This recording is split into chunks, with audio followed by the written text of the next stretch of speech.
Female workers are part of the potential population in the labor market. However, among the job opportunities available, the number of females who can enter the world of work tends to be less than male. To determine the development of the workforce can be measured by looking at the level of labor force participation and the factors that influence it. In this study, the focus is on analyzing the level of female labor force participation. Based on the variables we selected, we measured the labor force participation rate on the population of female who work in industries, unemployment female employers, and female who contribute to working in the family.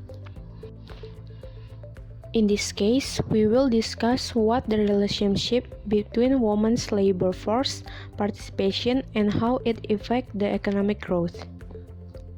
In this study, we use 5 independent variables. The first is labor force participation rate, female as X1, employment in industry female as X2, unemployment female as X3, employers female as X4, and contributing family workers female as X5. We correlate these 5 variables with the dependent variable, namely GDP per capita growth, SY, to see how much influence it has. The data we used for this research were obtained from World Bank data. For the method we are doing for this research is the cross-section method. However, in this case, we use more than 100 countries in 2019. For the literature, we use 6 literature to relate to Y, X1, X2, X3, X4, and X5.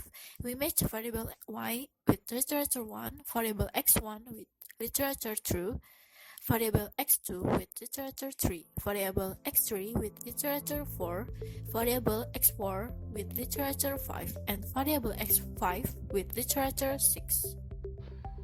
From the first model, it is concluded that the variables Y and X1 are very significant and the Y relator contains, so there is a negative relationship between fiscal decentralization and economic growth for all countries, and also affects that existing literature X1, which states women always experience discrimination in obtaining income and work.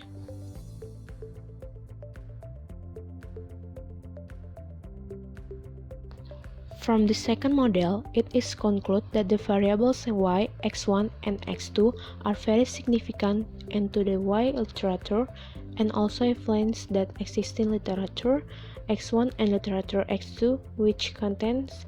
It can be concluded that there is no gender limit to dominate the existing industry.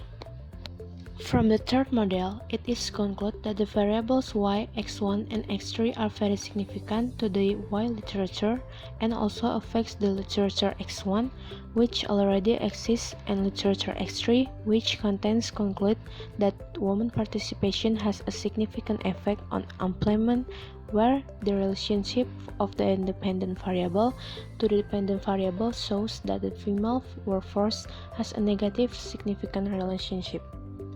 From the fourth model, it is concluded that the variable Y, X1, and X4 are very significant to the Y literature and also affects the existing literature X1 and literature X4, which contains. There are 2 stages to research this, namely by means of descriptive and parametric statistical analysis. This means that women's motivation is driven by the same desire to achieve as men and become successful entrepreneurs.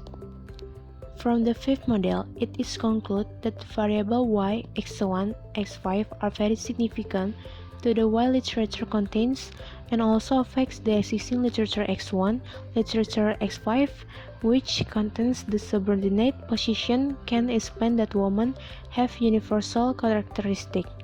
This subordinate position applies to all women and cultures in the world.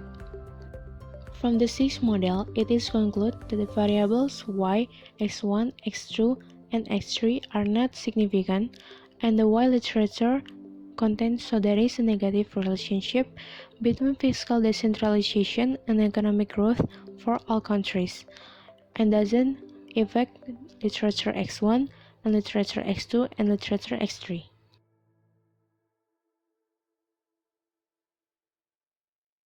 From the seventh model, it can be concluded that the variables y and x1, x2, and x4 are very significant, and the y literature and the mutual influence on literature x1, literature x2, and literature x4. From the eighth model, it can be concluded that the variables y and x1, x2, and x5 are very significant, and the y literature and mutual influence on literature x1, x2, and x5. From the ninth model, it is concluded that the variables y and x1, x3, and x4 are very significant, and the y literature influence each other towards literature x1, x3, and x4. From the 10th model, it is concluded that the variables y and x1, x3, and x5 are very significant, and the y literature and influence each other towards literature x1, x3, and x5. From the 11th model, it is concluded that the variables y and x1, x4, and x5 are very significant, and the y literature and mutual influence on literature x1, x4, and x5. From the 12th model, it can be concluded that the variables y and x1, x2, x3, x4, and x5 are very significant, and the y literature mutual influence on based on the regression result that we have done and using the discrimination, gender, significant effect, statistical analysis, and subordinate position variables. That these 5 variables have a positive relationship to GDP per capita growth or GPC.